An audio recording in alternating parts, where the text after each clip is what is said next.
ba na nakakataba yung pag-inom ng malamig na tubig? Quick answer, no. Kasi itong si tubig, wala namang calories yan. So, hindi siya dapat na nakakataba. Pero, depende pa rin sa pagkain na ipapares mo dito sa tubig. Kapag kasi mahilig tayong kumain ng mga sugary at high carb food, nahihirapan yung katawan natin na i-flush out yung extra na sodium na meron dun sa kinain natin. Instead na si kidney, kapag dumaan sa kanya si sodium, ifo-flush out na niya or idadaan na niya, isasama na niya sa ating ihi, etong si extra sodium, i-reabsorb niya lang yan ng i-reabsorb. Ganon yung nangyayari kapag high in carbohydrates at sugary yung mga kinakain natin.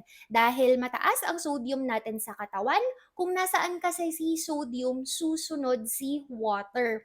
Kaya nga kapag ikaw ay naka-high carb, sugary na mga pagkain, feeling mo rin bloated ka. At totoo naman na bloated ka. Ang reason, kasi hindi na flush out ng katawan mo si sodium. And because of that, sumasama yung water.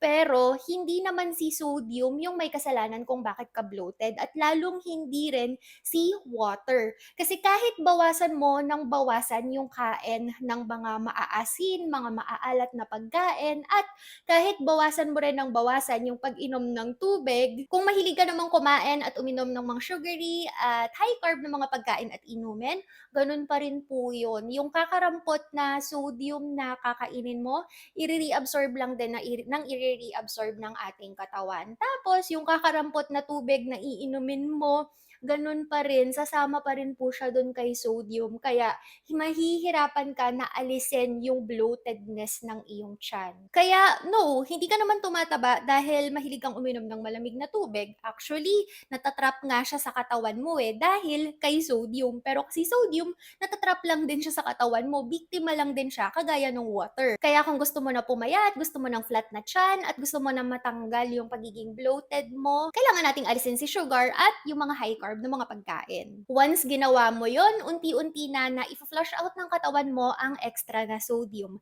At dahil unti-unting nawawala si extra sodium, yung water weight, sasama na rin po yan. Kasi again, kung nasan si sodium, ando doon si water. Kaya nga, sa first few weeks ng ating paglo-low carb, napakalaki nung weight na nababawas. Pero generally, ano lang naman yun, water weight lang naman yun. Yun yung mga water na natrap sa iyong katawan. Regardless yan ha, kung malamig, mainit, or lukewarm yung ininom mo na tubig. Matatrap yan sa katawan mo dahil kay sodium at natrap si sodium dahil kay high carb. Kaya once ikaw ay mag-low carb, goodbye water weight na rin. And yes, pwede kang uminom kahit na malamig, mainit, maligamgam na tubig, hindi ka po tataba.